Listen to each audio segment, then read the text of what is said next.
ციანში პატრიარქის სულის მოსახსენებლად პანაშვიდები ყოველდღიურად სრულდება. დილიდან ტაძარში ხალხმრავლობა მრევლი უწმიდეს ილია მეორის საფლავთან მიახლოებას მონაცვლეობით ახერხებს. პატრიარქის მოსაყდრე მეუფე შიოს ლოცვა-კურთხევით სასულიერო პირები პანაშვიდს მგალობლების თანხლებით 40 დღის განმავლობაში ხდიან. მომცველებისთვის ტაძრის კარი ყოველდღიურად ღია, დილის 8 საათიდან საღამოს 10 საათამდე.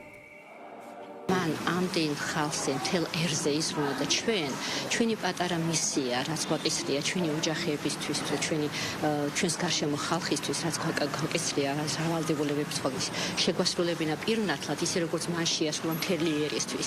ისე ვერ წავედი პირდაპირ სამსახურში, რომ ძალიან მინდოდა, რომ ისე შემოყოლო ისედაც ძვირფასია ეს ტაძარი ჩვენთვის, ყველასთვის ალბათ და პატრიარქის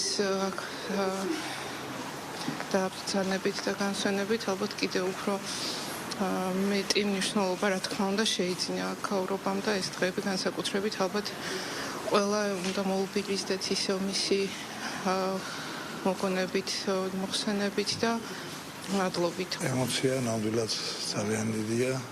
მადლობა პატრიარქს და მადლობა ყველა იმ ხალხს, ამ უამრავ ხალხს, რომელმაც ესეთი შეიძლება თლათ ისე ვერ გამოუხატეთ, მაგრამ პატივი მივაგეთ როგორც შეგვეძლო და ეს უნდა გაგრძელდეს კიდე ჩვენი ყოველდღიური ქცევით და დიდი სიყვარულით პატრიარქისადმი და სამშობლოსადმი. საკუთრებულ სიყვარულთან, წმენასთან, ერთგულებასთან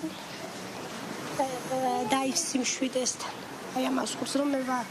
ეს არის ზუსტად რა ის სიკვდილის დაზრდგუნა, იმიტომ რომ პატრიარქის გარდაცვალების მერე მე სიკვდილის არ მეშინია.